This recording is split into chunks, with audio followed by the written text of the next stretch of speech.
Hello, everybody, and welcome to another episode. I had a request to show how I do my totes. Um, so I'm going to do the half barrel there, the blue one, and I'll show you the process. I don't have any more paper shredding, and I don't have any table scraps because I did not cook in the last few days. We've been eating leftovers, and last night we ordered pizza. So, but I will show you the process.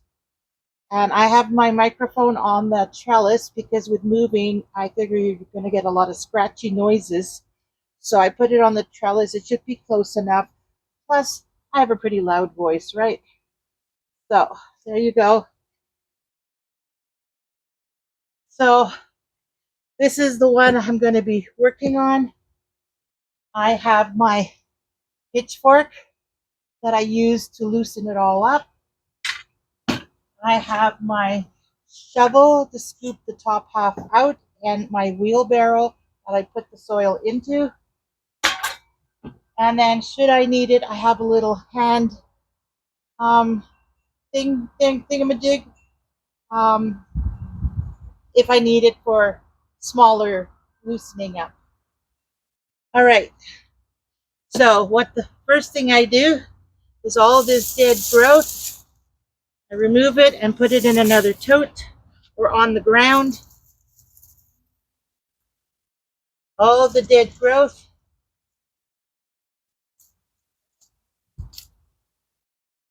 And then since it's been a while, I do have weeds growing in here. So normally I wouldn't have weeds because I'd be doing it like earlier when the soil is workable. But since this one is one of the last ones I'm doing, I only have these three and then a few small ones left. So I do have weeds. And since I know this is a perennial bed, it doesn't matter. Like I know some of these are probably pansies, and I know there's a chamomile. This one here is probably a chamomile. But you know what? They don't belong in here. And with the birds and the squirrels, things get moved around. So I have no problem throwing them out because I have my half barrel over in the corner with my chamomile, and I have pansies on the deck, and I still have a bunch of flowers I need to plant, annuals and perennials. So I'm willing to sacrifice them. Okay, so the bulk of the weeds, the bigger ones, are all gone. All right, I have some paper in here. That's decomposable. I'll put it with that. And now here we go. So the pitchfork, you poke it in and you twist.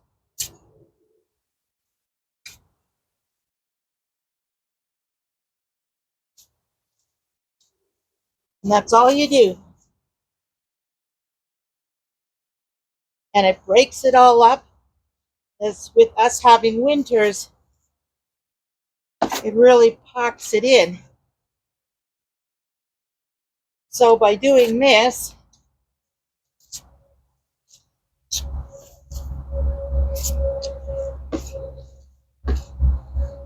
you're loosening up all the soil.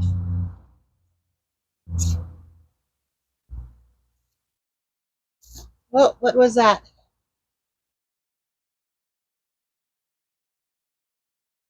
Oh, I hope I see that again. Looked like a seed pod from the tree.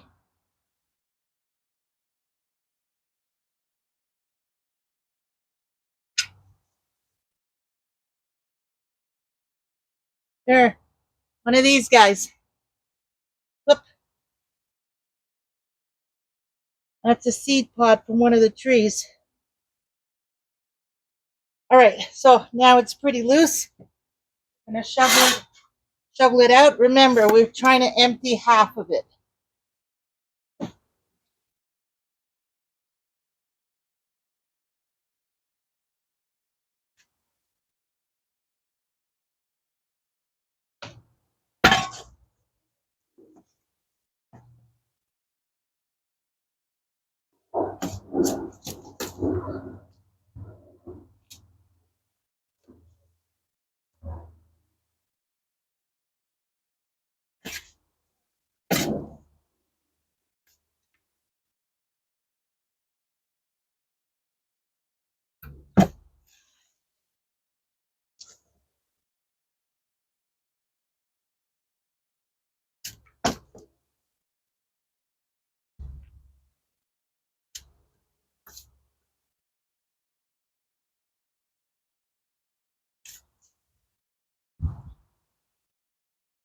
All right, that's about half.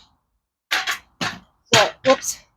So I'm going to loosen this up again because it did not go down. Now you don't want to go all the way down because you don't want to break the plastic. This is a pretty thick one. But like for your buckets or your other planters, you don't want to go right down to the bottom because you could break the bottom, especially if it's starting to dry out and get brittle. If you're a little more careful with it, it can last another year or two. So again, just poke and twist.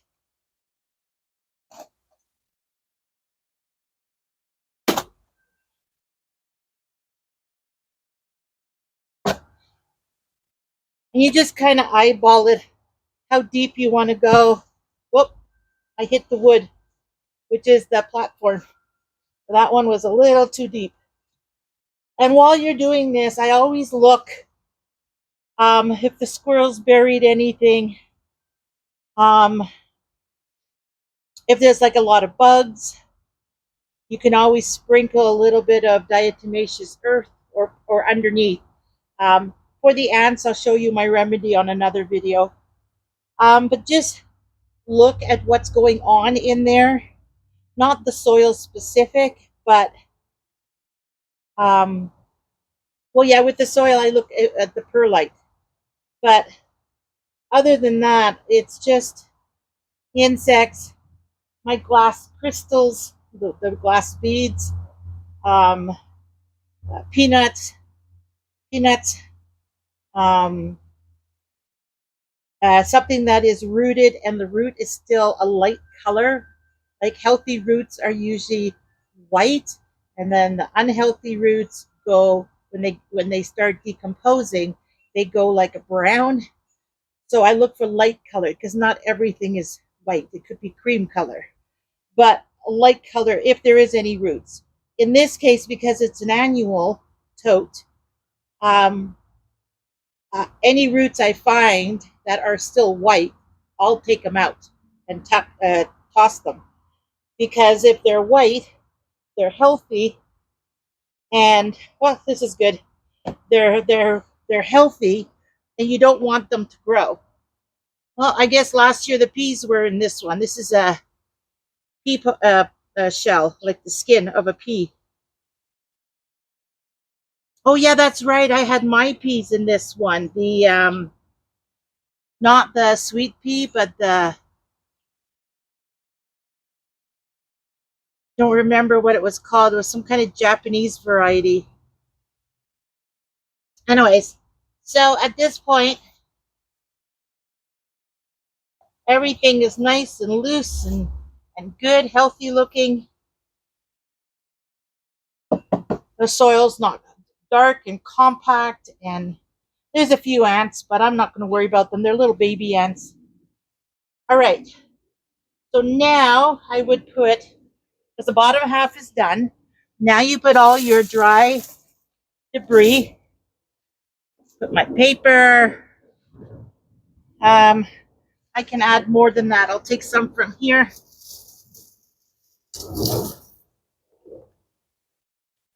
And then just spread it out.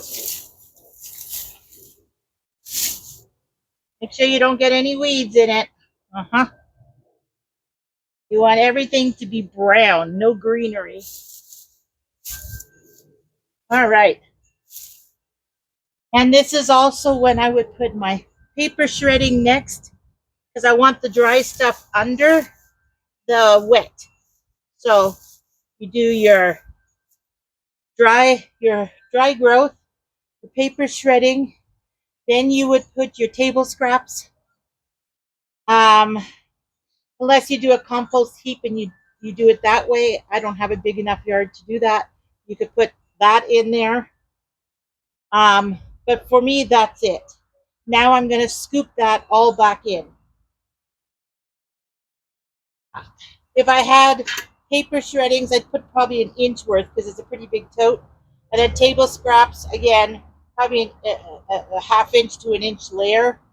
Like you want to put whatever, lots. Because all that's going to decompose. And it'll give nutrients. So now we have to cover it up. So I'll do one layer of the dirt. Oh, there's some greenery.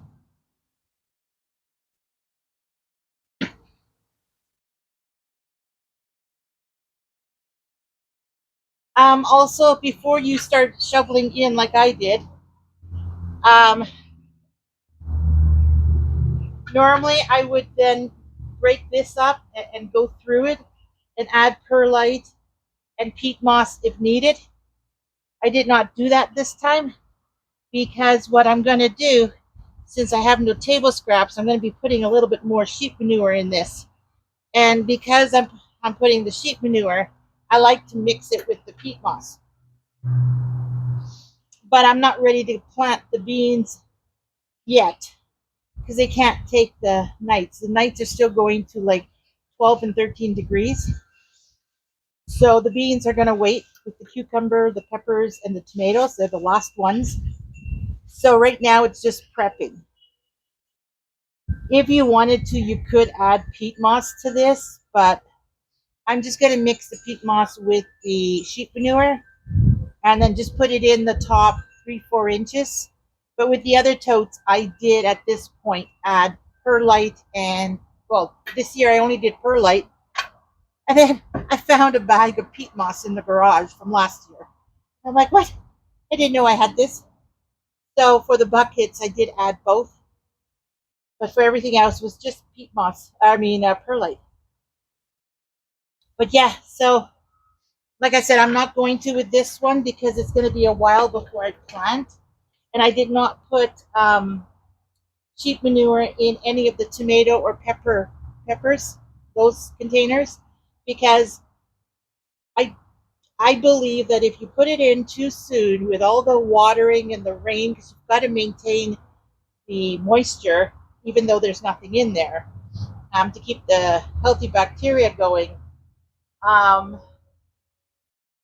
it's a waste because all the nutrients from that sheep manure is being washed away before the plant even gets there. So I like to do that when I'm going to plant. So for now, we're just going to put this all back in.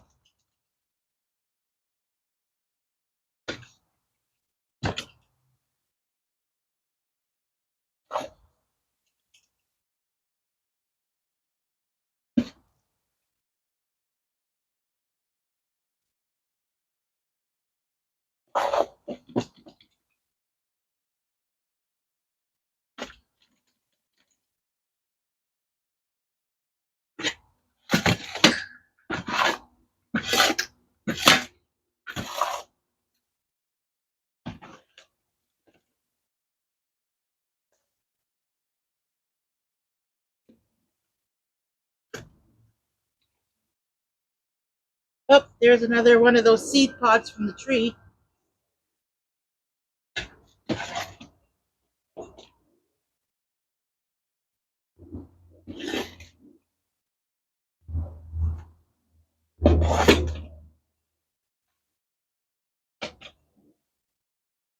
All right. And then we're just going to level it out. Oh, where did that go? Oh, there's greenery. Where did that thing go? This. I don't know if this is going to, yeah, there's no greenery. Oh, this is soft and flexible. Um, this is a piece from the spruce tree. I don't know if it can grow a tree from this, but I'm not willing to take a chance, so it's out of here. And remember, anything greenery you see that's alive, remove it. Anything that can seed and grow, you remove it. And that's it. And then when I plant the seeds, that's another thing too. This barrel, I'm going to be putting seeds in it, not plants. So when I do the seeds, Yeah, I'll just plant the seeds, and then when they get about 3-4 inches tall, I'll then do a mix of sheep manure sheep manure and peat moss with slow release fertilizer, and I'll just put it in the top 3 inches maybe, and then I'll plant all my seeds. No, seeds. Then when they're 3-4 inches, you do. I'm just so used to doing it. For me to actually explain it is hard. Um, yeah, so you do. This is done. So next will be seeds. Then once the seeds are, and I'll cover it with tulle. And when the sprouts are 3-4 inches tall, I'll take the tulle off and I'll mix in the wheelbarrow the sheep manure with the peat moss, slow release fertilizer, mix it well, then sprinkle it in, and then mix it into the top 3 inches. And I just keep putting to whatever I think is good. Don't need a whole lot. And then just water it in, and it's good until your first feeding, which my first feeding probably won't be till mid-June. Hopefully by then everything will be planted. It's all dependent on nighttime temperatures. So there you have it. That's how I do it. Now I'm going to do the next two. I'm going to go take a break first. It's really hot today. I think it's 24 degrees already.